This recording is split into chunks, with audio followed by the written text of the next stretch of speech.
let's look at stars. We've done galaxies, let's look at stars.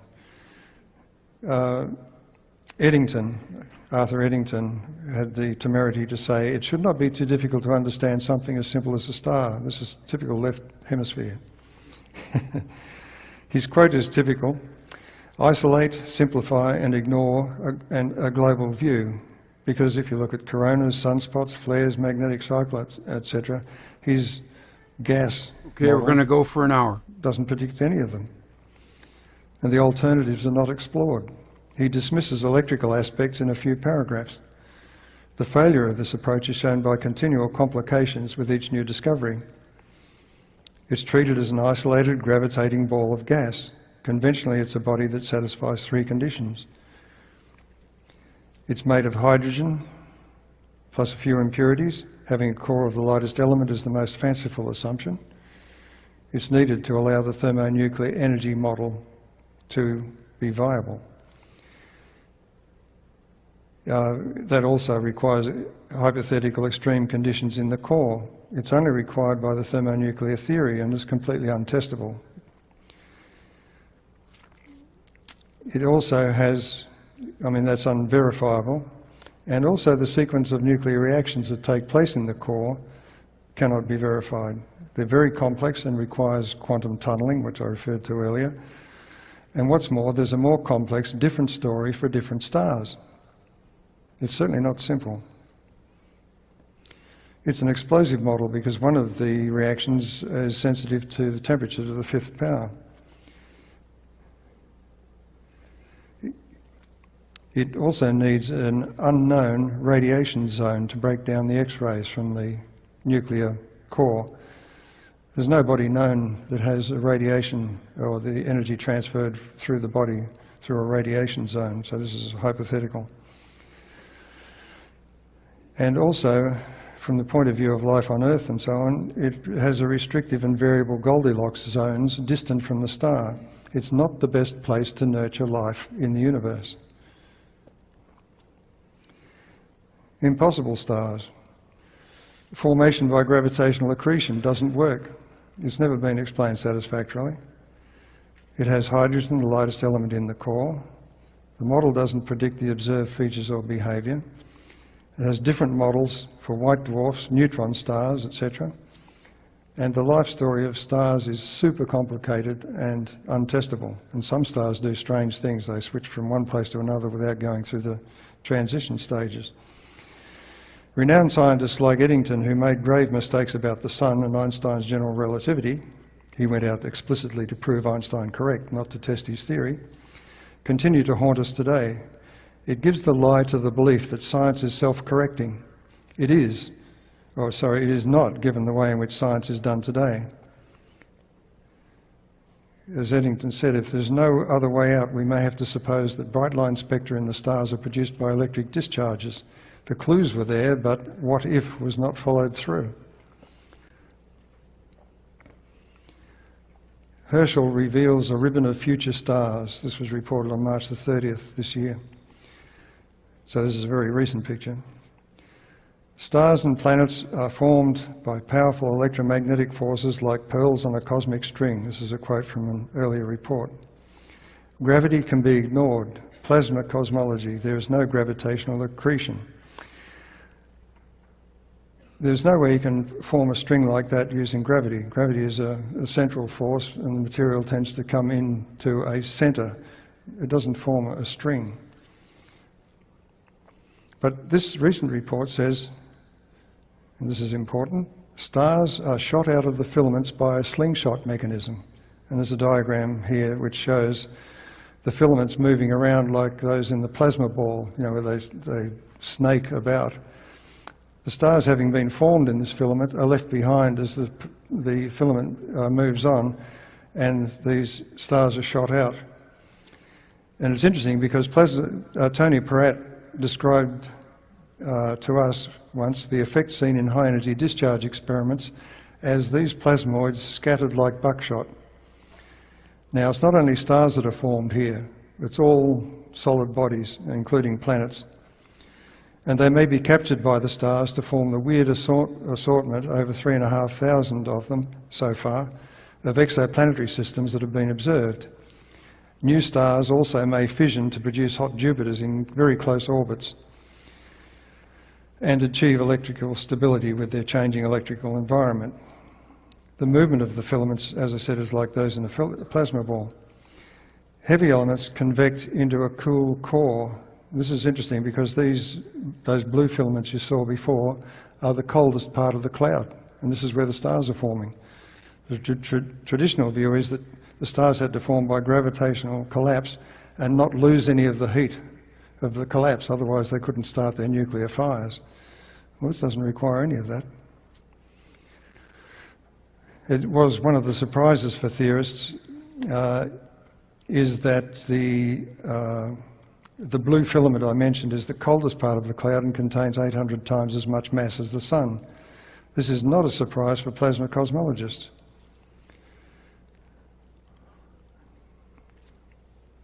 So, all stars have a cool planetary core. Stars and many planets are born together along the same electrical umbilical cord. Other planets and moons are born later in electrical fissioning events and capture events. Hydrogen and helium tend to form the outermost atmosphere. This is a diagram showing the actual form of the filaments. You'll notice the pattern there. This is showing an experimental pattern of a discharge on an insulating plate. And this shows a Martian electrical scar. You can see the similarities. As the cosmic lightning bolt fades, stars and planets are captured into planetary systems. So, electric stars, they remain a gaseous electric discharge phenomena, like spherical searchlights following their birth. In fact, some of the characteristics of the photosphere is like that of a searchlight.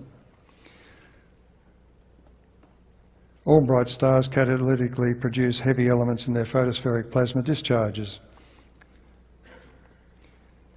Red stars have gigantic anode sheaths. Sorry, I'll get the right picture there. Plasma discharges adjust to their environment by moving electrical barriers called plasma sheaths, or misleadingly magnetospheres, because they trap the magnetic fields inside. If Jupiter's plasma sheath were lit up, it would appear the size of the full moon in the sky at opposition. And its Galilean moons would be orbiting comfortably inside it. So red dwarfs are not dwarfs, and their bloated glowing anode sheaths are the cosmic wombs for life. Because inside that radiant red sphere, all satellites receive uniform heat and light over their entire surfaces. And it doesn't matter how they're moving or rotating, that will be the case. Of course, this poses a problem for the SETI project because radio waves cannot penetrate the glowing plasma sheath. So if these are the wombs of life, we don't have any way of radio communication with them. But of course, gravity can pass through. White dwarfs are not dwarfs at all, they're just stars with no bright photosphere and a faint white coronal discharge. These are some of the planetary systems that have been discovered. You can see it's quite a shambles. So as I said before, at the galactic scale, electromagnetic forces form these gigantic Birkeland currents and they dominate. At the planetary scale, inside the star's protective plasma sheath, gravity dominates. So you have to choose the region you're talking about when you're trying to apply your model to stars, galaxies and so on. In fact, inside the star's protective sheath, with gravity dominating, and it dominates because it cannot be electrically shielded, so the impact from all of the other stars in the universe is acting like a pressure in on the planets moving around the Sun. In fact, this repulsive force from the rest of the universe can reverse the Earth's motion about the Sun in 6 months. That is 6 sextillion tons by 140,000 miles an hour. So that gives you an idea of the impact. Herschel reveals a ribbon of future stars. This was reported on March the 30th this year. So this is a very recent picture. Stars and planets are formed by powerful electromagnetic forces like pearls on a cosmic string. This is a quote from an earlier report. Gravity can be ignored. Plasma cosmology. There is no gravitational accretion. There's no way you can form a string like that using gravity. Gravity is a central force, and the material tends to come into a centre. It doesn't form a string. But this recent report says, and this is important, stars are shot out of the filaments by a slingshot mechanism. And there's a diagram here which shows the filaments moving around like those in the plasma ball, you know, where they snake about. The stars, having been formed in this filament, are left behind as the filament moves on, and these stars are shot out. And it's interesting because Tony Peratt described to us once the effect seen in high-energy discharge experiments as these plasmoids scattered like buckshot. Now, it's not only stars that are formed here, it's all solid bodies, including planets. And they may be captured by the stars to form the weird assortment, over 3,500 of them so far, of exoplanetary systems that have been observed. New stars also may fission to produce hot Jupiters in very close orbits and achieve electrical stability with their changing electrical environment. The movement of the filaments, as I said, is like those in a plasma ball. Heavy elements convect into a cool core. This is interesting because those blue filaments you saw before are the coldest part of the cloud, and this is where the stars are forming. The traditional view is that the stars had to form by gravitational collapse and not lose any of the heat of the collapse, otherwise they couldn't start their nuclear fires. Well, this doesn't require any of that. It was one of the surprises for theorists is that the blue filament I mentioned is the coldest part of the cloud and contains 800 times as much mass as the Sun. This is not a surprise for plasma cosmologists. And then we have the famous black holes. They never really say a black hole to where exactly, but they are said that they are so powerful that not even light can escape, right? Then why are particles escaping? Check it out. It is shooting charged particles away from the black hole at the center of M87. It's important for everyone considering an electric universe paradigm to wrap their minds as best they can around the distance involved in these stupendous jets. I mean, how far does light travel in a second? 186,000 miles. How far does it travel in a year? It's something like 5.88 trillion miles. And that's a light year, of course. These distances are typically counted in parsecs. A parsec is 3.26 light years. This jet is 50,000 parsecs. And now it's measured electrically. Measurement of the electric current in a kiloparsec scale jet. Obtaining for the first time a direct determination of a galactic scale electric current 3 × 10⁻18 amps. It's just unfathomable what is occurring across this unimaginable distance of vacuum in space. Our analysis strongly supports a model where the jet energy flow is mainly electromagnetic. There are no islands in space. Just imagine having to defend the idea that an infinitesimal speck inside that glow to the lower left is producing all of this. The truth is that if you had an electron microscope to look at this image at this scale, you would not see the black hole. And if the image that you did see was brought up and you had another electron microscope to look, you still wouldn't see the black hole. How did it happen that we became so confined theoretically that we are required to look inside that galactic core and ignore the charged particles that constitute a sea of plasma, filling this unbelievable volume of space, and it really is impossible to wrap our minds around that. The result upends our understanding of how heat is transported outwards by the sun. See, it upends our understanding of what we know is happening. They don't question whether what they think they know is actually known, is actually true. Same here, and challenges existing explanations of the formation of sunspots and magnetic field generation, but no fundamental questioning of the nuclear core hypothesis, even though it requires something that is clearly not happening. Coronal heating, this is discussed so much within our circle, I'm not going to make a big deal out of this. I just like the humor of astronomer Jay Pasachoff, saying that it's been solved a dozen times. And since he said that, it's been solved another dozen times. And they continue to solve it. And what they get lasts only weeks or months.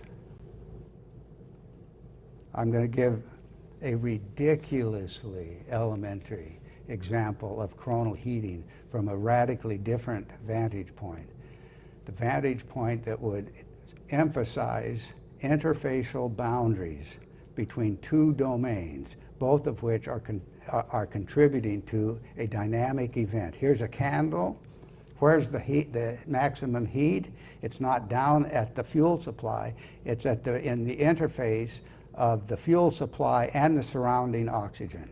In 1996, I was caught in a ridiculous debate with some people on an old talk group called Talk Origins, and I said, you know, if you put a candle in space so that you didn't have gravity and you didn't have convection, you'd get a spherical flame, and you would see that the maximum energies are at the boundary of that fuel and the surrounding oxygen.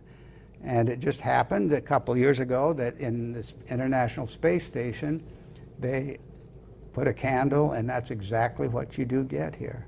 That is an example of interfacial dynamics that can be applied to the electric sun, where you do not get to ignore the surrounding contribution of the plasma environment to the heat of the sun, and all of the electromagnetic emissions of the sun, and all of the layers of the sun's atmosphere with such different levels of constancy and variability.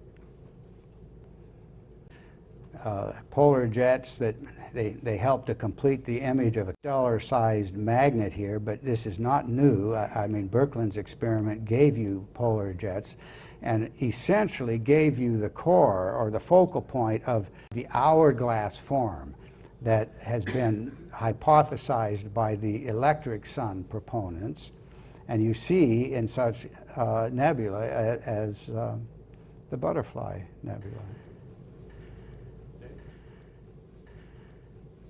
The torus that Birkeland produced in his lab is such a beautiful example of the relationship between experimentation and theory. Forget the math until you have got a basis in observation and experiment to direct the mathematicians. Discharging from the torus to the sphere, the magnetized sphere of his Turella, you see the polar jets there. And by golly, the sun has a torus also, projected into an axial view. And notice this. How does it occur that the equatorial atmosphere rotates 36 times for every 25 times of the circumpolar rotation? How would something driving the sun from within produce superrotation at the outer layer and at the equator? I mean, actually, you're looking here at two levels of differential rotation, because it's not just the equatorial atmosphere that is rotating fast, it's rotating faster than the surface below. Now, Wal Thornhill got me to thinking about something. This was a number of years back. He said, the sunspot appears to be, if you follow Birkeland's experiments, the location of a discharge moving right through the visible layer of the sun's atmosphere. I was looking at this and I thought, well, this is interesting. It looks to me as if that discharge is parting the waves, you might say, and anchoring to a slower moving subsurface layer. And for that reason, it is resisting being moved along by the super-rotating equatorial atmosphere of the sun. I just think things of this sort, these stand in such total and self-evident defiance of a standard model, that you have to begin looking from an interdisciplinary vantage point, complemented by increasingly specialized research. You have to begin looking at a new picture of the sun from the ground up, because what we were given 70 years ago has failed every test. Perfect example, again, of the experimental approach and its impact on the future of science was the work of Christian Birkeland, who said, Our Earth's aurora is being produced by charged particles from the sun entering the upper atmosphere of our Earth. Sidney Chapman, a mathematician and dean of the Earth-Sun relationship studies, said the Earth was insulated by its magnetosphere, and charged particles could not enter the upper atmosphere of the Earth directly. And then in the 70s, we discovered that charged particles from the sun were indeed entering the Earth's upper atmosphere. And now we call those particle streams Birkeland currents in honor of the experimentalist. We have looked closely enough to see that the currents are moving in cylindrical forms, and ironically, Don Scott has produced a recent paper, which I hope people will have a chance to access in the next few months, that gives the mathematical basis for this cylindrical or embedded cylindrical form of the auroras of Earth. There are no islands in space, and certainly anyone who has followed the evidence for the Earth-Sun connection, the circuitry connecting both bodies, would have to agree that you're not looking at islands.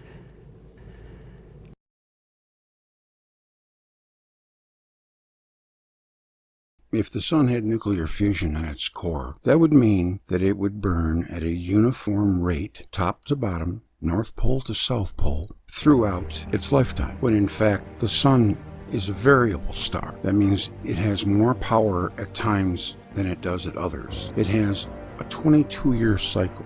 It has two 11-year cycles. If it were a new core star, the cycles would not exist. Check it out. Through one solar cycle, the sun virtually blinks out.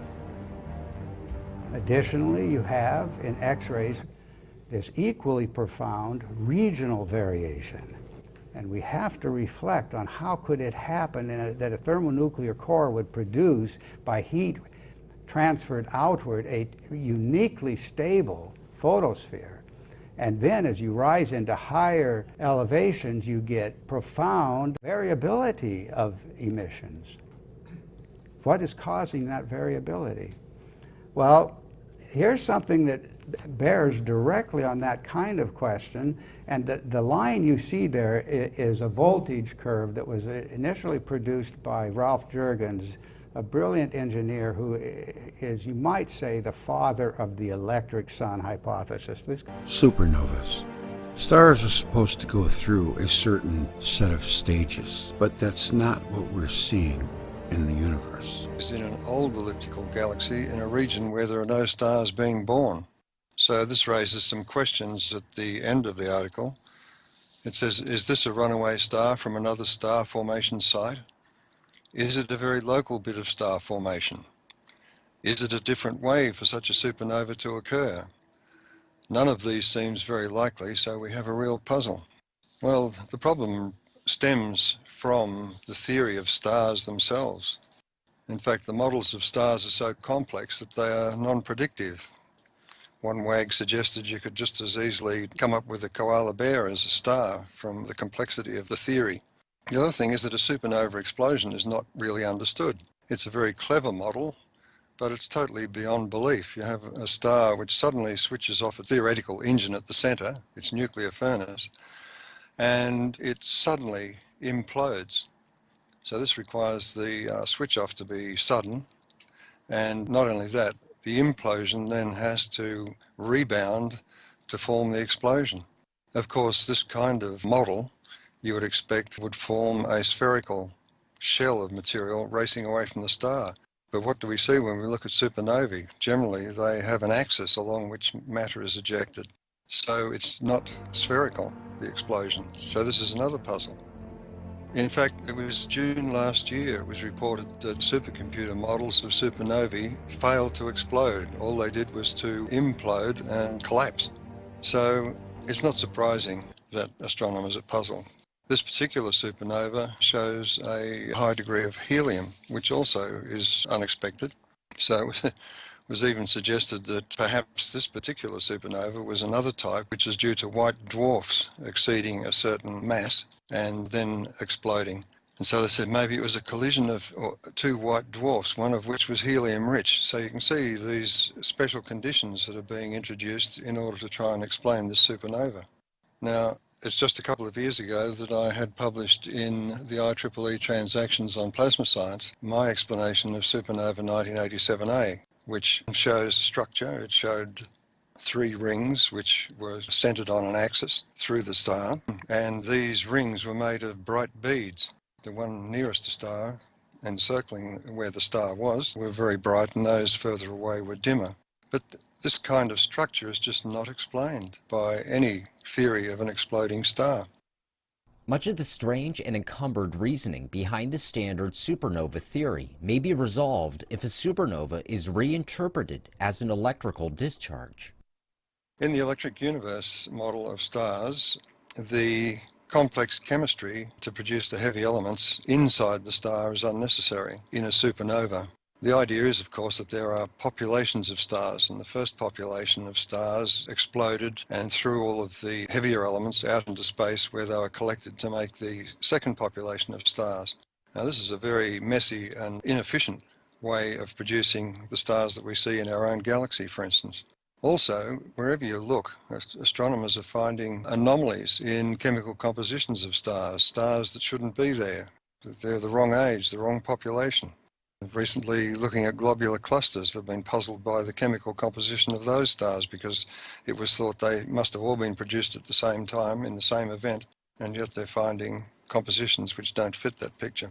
In the electric universe, all stars produce heavy elements at their surface, in their photospheres, where strong electrical discharge activity is taking place. And of course, on Earth in the laboratory, this is exactly the way we produce isotopes and heavier elements in the laboratory, is by electrical power applied to accelerators. So there's nothing mysterious there. The standard model, on the other hand, requires purely theoretical and untestable things to be going on unseen inside stars. When it comes to a star exploding, the electrical model is simplicity itself, and it doesn't require the star to be of any particular age, because in the electrical model, of course, electrical power is supplied to all stars and is the source of their light and heat and the radiation from them.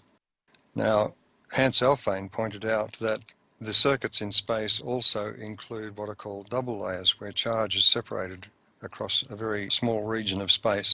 Those double layers can act like a switch, and if that switch is thrown, then the circuit is broken, and all of the energy stored in the magnetic fields of that circuit, which can extend far beyond the star into the galaxy itself, is concentrated on that double layer, that switch.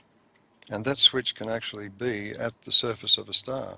So a supernova explosion is purely an electrical explosion. It's the kind of thing that has been photographed, and you can see on YouTube, when high voltage transmission power lines, the circuit is opened at an inappropriate time, and a huge arc stretches between the two electrodes as they separate. So you could say that what you're looking at in a supernova explosion is the opening of a stellar switch, when that star suddenly brightens to the point where it can outshine all of the rest of the stars in that galaxy.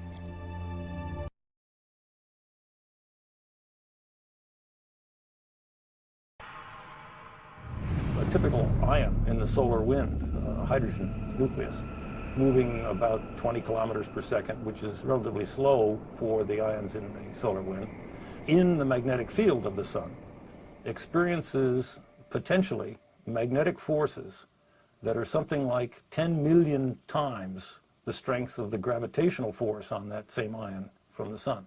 An interesting demonstration that illustrates very readily the relative strength of magnetic force and gravitational force is the simple idea of a ball bearing sitting on a wooden table. The entire mass of the Earth is pulling downward on that little ball bearing, and that's what prevents it from flying out into space. But a child can come along with a little horseshoe magnet and click, pick that ball bearing up instantly. So far, standard model is batting a whopping 0. It's almost impossible to believe. It's almost as if, well, if we're going to be wrong on one thing, let's be wrong on everything, and then we can just blame the other people because it'll be so whack that the problem will have to be with them. I don't know, I'm just guessing. The big picture, the settled science. And here's just a few of the things that they have wrong. The Big Bang hypothesis is almost surely wrong, where nothing exploded. The expanding universe. Holt and Arp proved that redshift was intrinsic. It does not have to do with running away. Dark energy, phantom, fudge factor. Galaxy formation, which is a good one. Dark matter, same thing. Black holes. I know they took a picture of one, didn't they? Yeah, they've done that about 3 or 4 times lately. That's a plasmoid. It's not a black hole. Yeah, how come it is they never could get a picture of one until just recently, when they feel threatened? Nebular theory. Neutron stars. Island of stability does not allow neutrons to hold together. That's why they call it a pulsar now. But some people still call it neutron star. Supernova theory. Wrong. Protoplanetary disk. Thermonuclear sun. Isolated heliosphere. Planet formation. Uniformitarianism. Planetary stability. Snowball comets. Asteroids. And human origins. They're in the hole right now. The big picture of space, gravity alone rules the cosmos. That's their big picture. And that gravity's behavior must be interpreted through the lens of relativity theory. We got a little recording by... This is a quasi-famous scientist that you may or may not know who he is, but I disguise his voice so I don't make it obvious. Well, I've been, other faculty members at times within Boston University, not within my particular college or division, but like any big universities, there are numerous colleges and schools within the university, and people in an archaeology department, in another college within the university. For instance, I've denied that I'm a faculty member at Boston University. They did this behind my back in Egypt, for instance, and thought it would never get back to me. They've been very nasty. They tried to get me fired, some of them. They've tried to make life miserable for me. I mean, what has protected me, and I think I'm in better shape now. A lot of this has occurred over the last quarter century since I got involved in this whole business about 1990 when I first went to Egypt. And the early days of coming out, it was very difficult. A lot of criticism, a lot of nasty name calling. Academics can be very bitter, very nasty, very petty. There's a lot of vested interest, a lot of egos get bruised. So I've seen my share.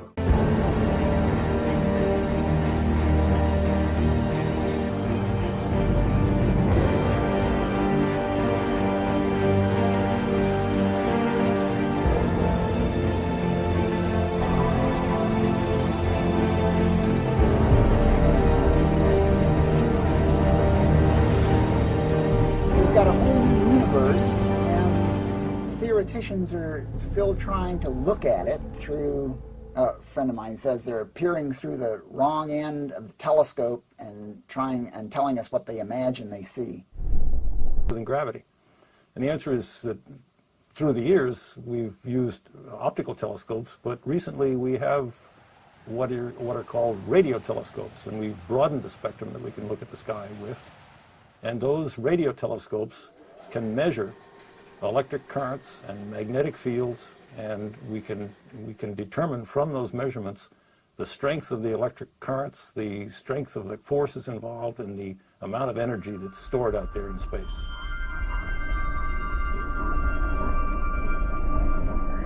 The two major pillars of modern cosmology are based on the theories of relativity and quantum theory, and yet as Einstein himself noted, the two are incompatible. And that may be because the theories of relativity deal with matter as if its only consequence is the bending of space. The electric universe, on the other hand, deals with the electrical structure of matter at the subatomic level and then works its way up through living systems, if you like, planets, stars, galaxies, and the entire universe, and shows that it is the electrical structure of matter that forms the amazing shapes we see in deep space. Begin to see arcs and sparks, if you like, electrical discharge phenomena.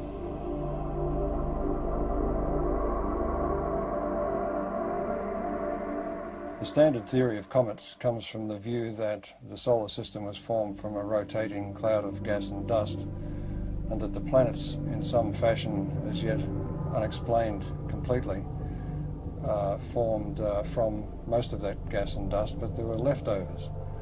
And the leftovers are beyond sight, outside the solar system, in a hypothetical Oort cloud, as it's called. We have no observational evidence for such a cloud. The electric universe model of comets is that they are actually parts of well-differentiated planetary bodies that have in the past suffered from electrical plasma discharge machining, and that some of the surface material has been lofted into space, so it is expected to be rocky. The second thing is that because comets trace an elongated orbit, both away from the sun and towards the sun, in that trajectory, its charge changes, its voltage changes. Since it spends most of its time in the outer solar system, the voltage that it has reflects the voltage in the outer solar system.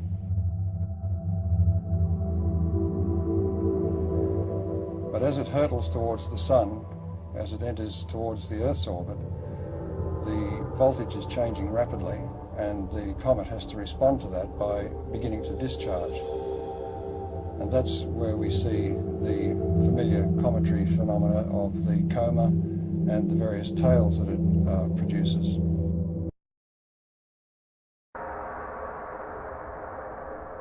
Some of the natural consequences of electrocosmology are the patterns that we see, both in the laboratory and in the sky. A very good example of this is the work of Dr. Anthony Peratt, who was a graduate student of the very famous Hannes Alfvén, who was really the father of electric cosmology. Peratt simulated on a supercomputer using just a cloud of electrical charges and a magnetic field, just using the laws of electrical science, not using anything to do with gravity. He simulated what looked like a spiral galaxy. And the interesting thing is that Peratt's spiral galaxy in the laboratory had exactly the same rotational properties as the real spiral galaxies that we see in the sky do.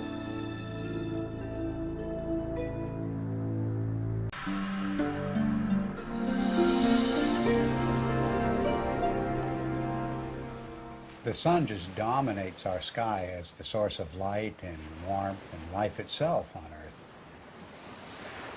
And this preeminence of the sun is so clear and obvious that it remains a mystery why virtually every ancient culture insisted that before the present sun there was a quite different luminary ruling the sky.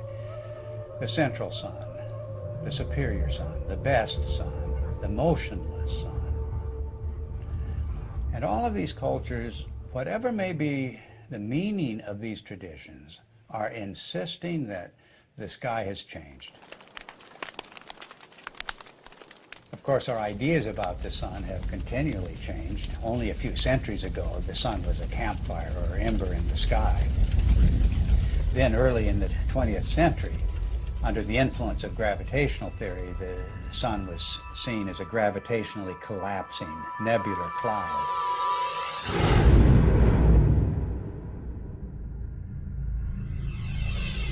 In the atomic age, astronomers began to visualize the sun in terms of a nuclear furnace hidden at its core. But now we're in the age of plasma science, with discoveries of the electric currents in space. And it's inconceivable that these discoveries would not change the picture of the sun again. Plasma cosmologists have been able to demonstrate experimentally and also in the supercomputer that galaxies are an electrical phenomenon, which raises the question about stars, and in particular our own sun, which is the closest star to the Earth, of course. Any theory of the sun has to explain how it could continue to burn for billions of years, and also explain its present size based on its known mass. And of course, as soon as nuclear energy was discovered, it was grasped immediately as the energy source of the sun. But all of that assumes that the sun is disconnected and an isolated body, and that it must consume itself over its lifetime to provide the heat and light that we receive from it. But if the sun is connected to the rest of the galaxy in an electrical sense, it doesn't require to burn itself at all. And the energy that we receive is actually being received from the galaxy, and the sun is acting as a focus for that energy.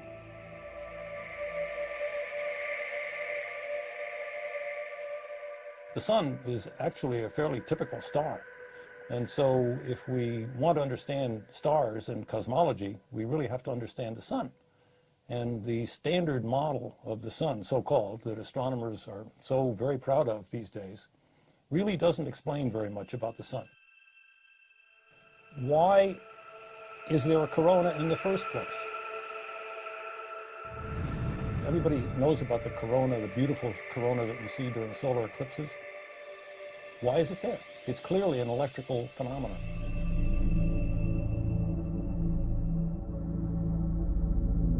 One of the greatest puzzles about the sun has been, with a surface temperature of 6,000 degrees, high above that surface we have temperatures of millions of degrees.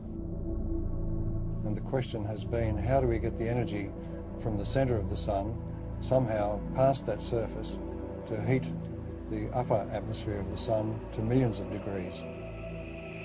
In the electric model, you don't have that problem, because if the energy is arriving from outside the sun, the first place you expect to see that energy expressed is above the sun in its tenuous atmosphere. And that is the place where particle acceleration occurs, and the apparent temperature goes very high indeed, up into the millions of degrees.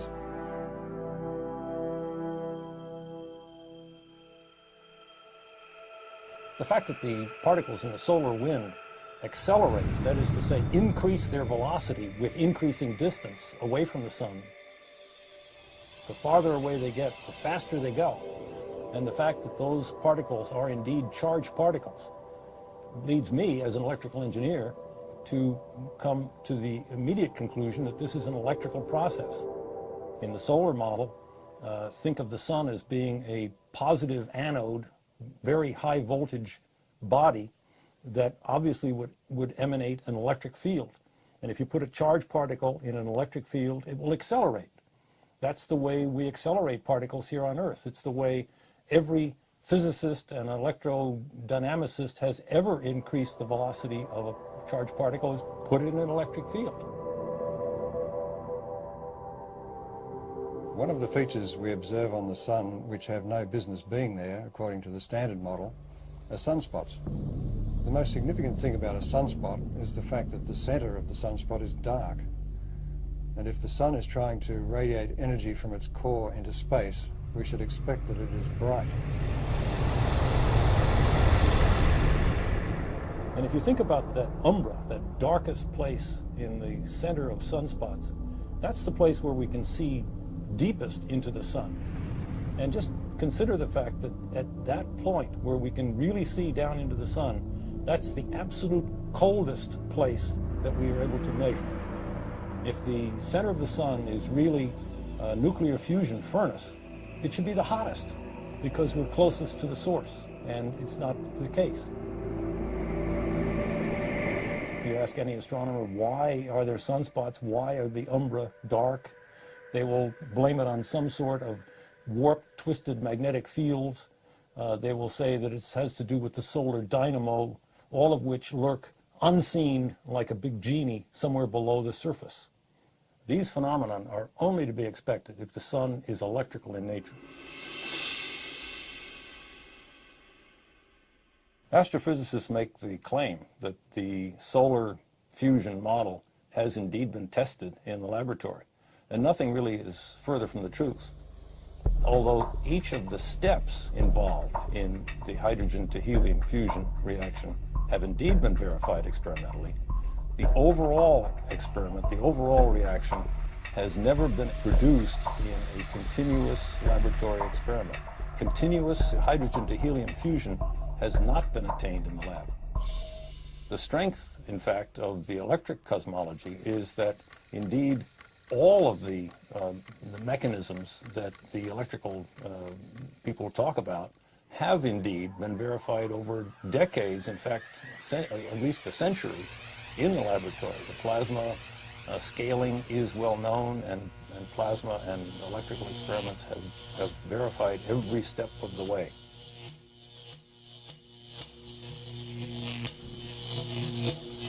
There are any number of observations that are have ad hoc present explanations, but really have no explanation in the standard model, and are natural consequences of the electrical model. For example, heavy elements, the solar spectrum, the neutrino deficiency, the neutrino variability, solar atmosphere, differential rotation by latitude, differential rotation by depth, equatorial plasma torus, the sunspots, sunspot migration, the sunspot penumbra, and the sunspot cycle itself. Magnetic field strength, the even magnetic field, helioseismology, the solar density, and the changing size. All of the observations that in that list are natural consequences of the electrical sun model. Standard astronomers tend to pass them off as being inconsequential difficulties that will eventually someday be solved. I maintain, and so do our colleagues here, that these are not inconsequential, but are rather death blows to the solar fusion model, because they are important. They're not secondary.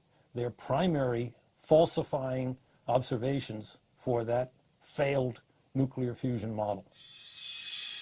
Do you know where the current solar model theory came from? Walt Thornhill tells the story better than I ever could, so I'll let him tell you. Phys.org, titled Stellar Mystery Deepens. A Monash University-led research team made an unexpected discovery that a large group of stars are dying prematurely, challenging our accepted view of stellar evolution. Their results revealed that large numbers of helium-burning stars are dying prematurely in the M4 globular cluster. Professor Latanzio from the Max Planck Institute for Astrophysics said, "Globular clusters are some of the oldest objects in the universe. Although we have some ideas for what is going on in them, every time we look carefully we find something unexpected. They are both fascinating and frustrating at the same time."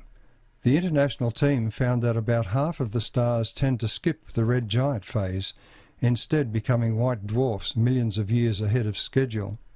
Demonstrating once again what's wrong with the modern scientific method, characterized as shut up and simulate, Professor Latanzio continued, "Computer simulations do not agree with this observation.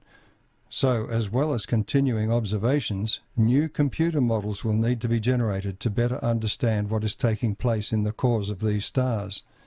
But the computer models are built on missing or invalid concepts. There's nothing going on in the cores of stars, and globular clusters are not understood. So the mathematical computer simulations produce a virtual, unreal cosmos that, like the movies, can be programmed to produce anything you can imagine. And the artist's impressions we see in science reports are little more than glossy advertising material, but much more deceptive because it is falsely labelled real science. There is no real mystery here. With no nuclear fire inside, stars don't die by bloating to a red giant and collapsing to a white dwarf as their fire goes out. The life and death stories of stars are fictional. The bloated appearance of red giants is not due to internal pressure caused by hypothetical helium burning at 100 million degrees in the core of a star. It is a purely electrical effect witnessed in laboratory low-pressure gas discharge tubes. Red stars are those that satisfy their need for electrons from the surrounding plasma by expanding the surface area over which they collect electrons by growing a large plasma sheath that becomes the effective anode in space. The growth process is self-limiting because as the sheath expands, its electric field grows stronger. Electrons caught up in the field are accelerated until they become energetic enough to excite neutral particles they chance to collide with, and the huge sheath becomes a uniform red anode glow. It becomes a red giant star. The electric field driving this process will also give rise to a massive flow of positive ions away from the star, or in more conventional terms, a prodigious stellar wind. Such loss of matter is a characteristic feature of red giants. Standard stellar theory is at a loss to explain this since the star is said to be too cold to boil off a stellar wind. Arthur Eddington himself expressed his puzzlement about white dwarfs.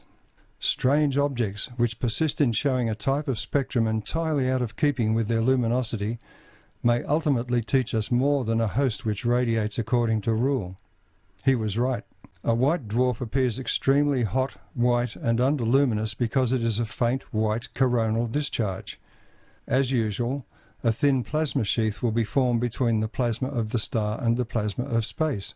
The electric field across the plasma sheath is capable of accelerating electrons to generate ultraviolet light and X-rays when they hit atoms in the atmosphere, and the power dissipated is capable of raising the temperature of a thin plasma layer to tens of thousands of degrees. The spectral lines are broadened, sometimes to the point of disappearance, due to the coronal electric field.